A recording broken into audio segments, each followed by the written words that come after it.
Well, howdy-ho there, Internet. I'm Richard Neal. I'm obviously naked, so this is a naked blog. Yeah, well, today we're talking about something very strange to me, and that is the question, is mental illness real?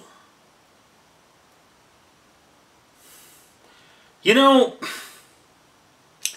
the ancient Greeks talked about mental illness, had sanatoriums, and did a number of things that implied that yes, indeed, mental illness is real. But let's break it down for a moment. Let's talk about something simple. Post-traumatic stress disorder. If you have cancer, at a certain stage, I can open you up with a scalpel and say, there's the cancer. It is, however, not necessarily true that I could take that cancer out. If you have PTSD, and you were dead because this would kill you, we could open you up and look at structures of your brain, and there would be a distinct difference. Notably, the amygdala, or amygdalae, would be swollen, very large in size. Now, if I took a scalpel, if I could do that, get to that part of your brain, take a scalpel and take a hunk off, this would probably not fix your PTSD. But it implies that there's a physical difference in the brain of someone that has X problem. So, now, AIDS. If someone is not showing any outward symptoms, which are byproducts of the disease, then how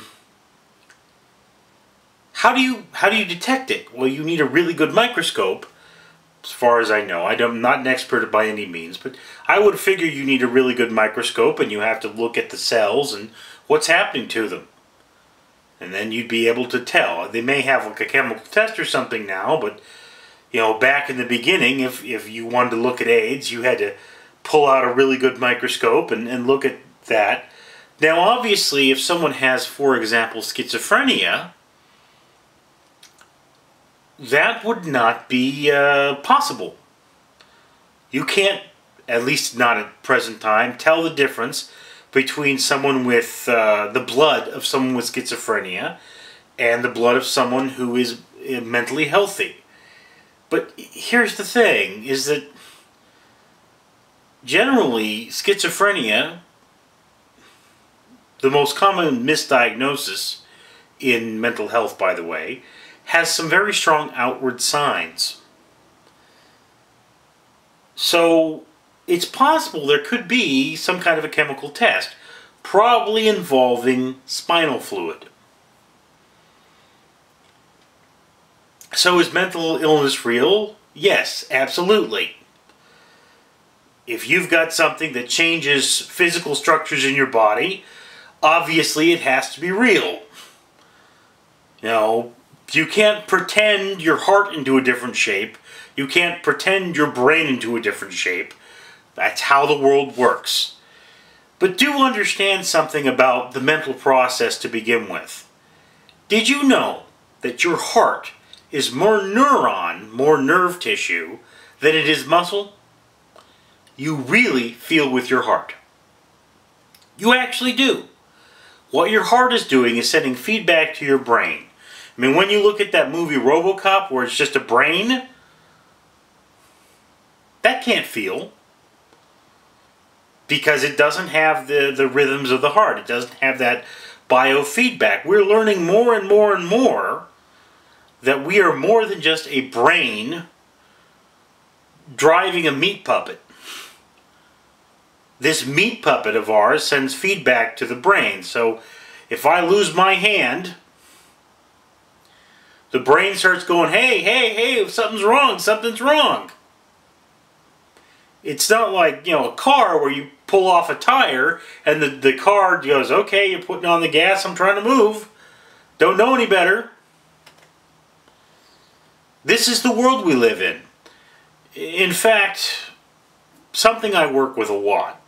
I work with transgenders. People who were born of one sex and are either have or are undergoing the transition to another. Some of the best research on this comes from one Dr. Ramachandran, who believes that this is due to a defective body map. That means that your brain has this little part in it that shows a body map. It's like, okay, there's this little part that corresponds to your arm, and this little part that corresponds to your hip, and so on and so forth. And that body part, if you're a dude and it says you're a chick, your body goes, hey, I'm a chick, there's that thing down there. And if you're a chick and you're supposed to be a dude, it says, hey, I'm a dude and there's a thing down there. In which case, it would be the same thing as if, for example, I had a hand coming out of my neck. My body would say, this isn't right. Why am I getting feedback from this hand coming out of my neck? I shouldn't have a hand there because I don't have the neurology to support it. So the body interprets these structures as a tumor, as something that is not supposed to be there. It's just like if I bump my shoulder and my shoulder swelled up, so I got this big old swollen shoulder, then my body says, hey, it doesn't feel right. It's not the shape it was yesterday. Something's not right here. It interprets this. Now, you put me under stress, that shoulder becomes a much larger issue. You take away stress, I can kind of probably work with that. I'm not explaining this right, but that's the thing. Mental illness, or, well, in some cases illness is not the right word. If you're born with something different about you, I don't even know if that should be classified as an illness or a syndrome. Not important. But if through life, for example, PTSD, someone develops very strong emotional responses to certain stimuli. Okay, for example, a popping sound can make a military veteran jump under the table. Now, in war, this is important. You hear a gunshot, you dive for cover. In peace, you hear a gunshot-like sound, maybe you don't need to. But when your brain has been hardwired now to protect you from this violent environment, you're no longer in that violent environment, there's a problem. We would consider this a maladaptation. Post-traumatic stress disorder is your brain trying to adapt to survive in an adverse situation. Now, schizophrenia is a little different. It's kind of hard to figure out. There isn't enough research. There's always going to need to be more research. But as best as I can read the research, it means that a schizophrenic is someone who is easily overstimulated. It's generally thought of as a bad idea to laugh or smile broadly in front of a schizophrenic because they can't tolerate emotions in general. It overstimulates them and it frightens them. These are people who have a very high input, or to say it a different way, a low input tolerance. A lot of input, they go nuts. This is just one of those things you have to understand about the schizophrenic mind. Now, this does not necessarily mean that these people are non-functional.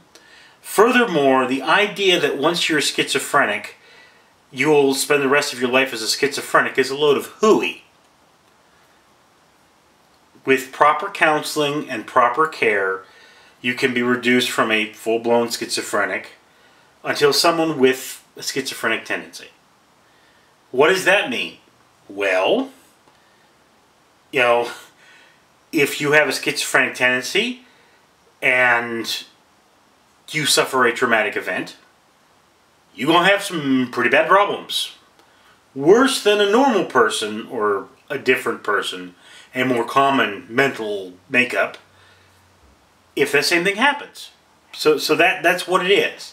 I mean, the schizophrenic mind, think of a human being, a human mind, as a tower, okay? The best mind, the tower is not actually that tall. It's kind of pyramid shaped.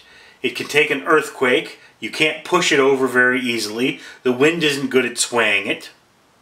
It's very stable. And if you look at it from all sides, it's the same thing. Well, a schizophrenic mind might be a tower that's built very thin and with a different style on each face. So as you walk around it, it looks like a completely different thing, and it's very easily swayed by the wind, and it can topple over. Well, this would mean that a normal or a robust mind, a very stable mind, regardless of stimulus, does not change a huge amount. Okay, so it stopped recording again. I keep doing that.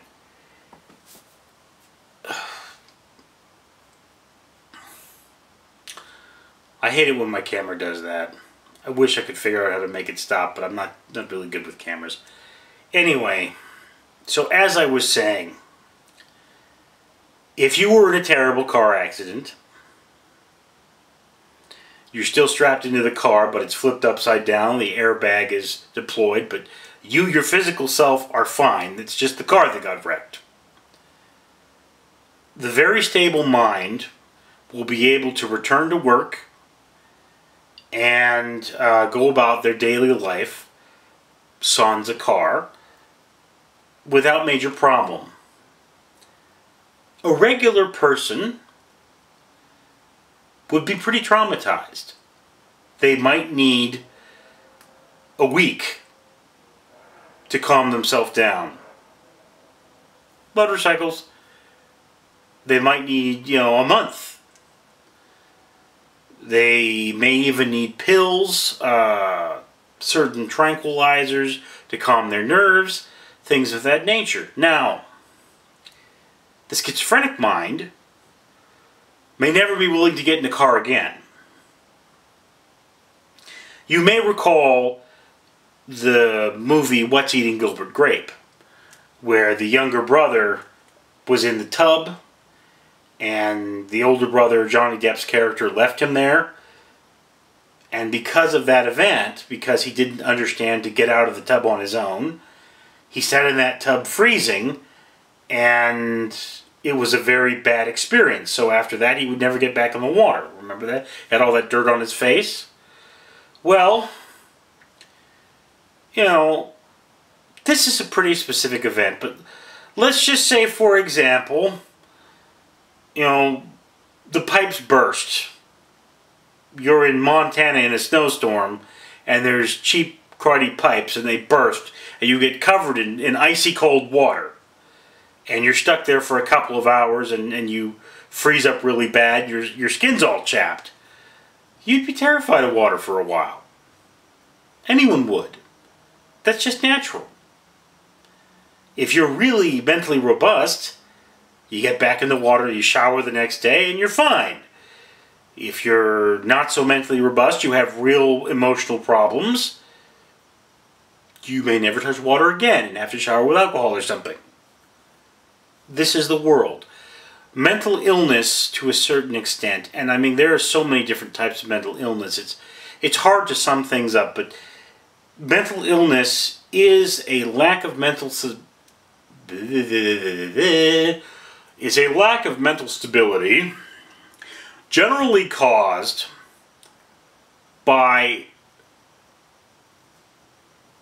a genetic predisposition, a nature, that predisposes you to having this condition, and then a set of life circumstances that encourages this condition. So, in a certain extent, we might think of mental illness as your parents didn't raise you right, or your friends didn't treat you well, or maybe you just had a very unfortunate childhood. But to say that it is not real, to say that a human being cannot suffer a permanent or perhaps simply lasting change in their mental state because of traumatic events is absolutely ridiculous. The reality is, we're all different. We all react to things in a very different way. We should respect that difference and seek to understand that difference. And if you need help, you have problems, you have nightmares, you hear voices, this should not be something to be ashamed of. It should be something to address and understand. If I break my leg, I'm not ashamed. Well, unless I break it in a silly way, I suppose, but I digress. Treat mental illness as you would any other problem. There are physical structures in the brain that may be causing it, but there may be things you can't see or we can't understand yet in science that may be causing it. But it's no less real than a broken leg, and no less important, and no less in need of treatment. I'm Richard Neal, I'm Talking Funny, and this was Random Street Theater. Consider yourself enriched.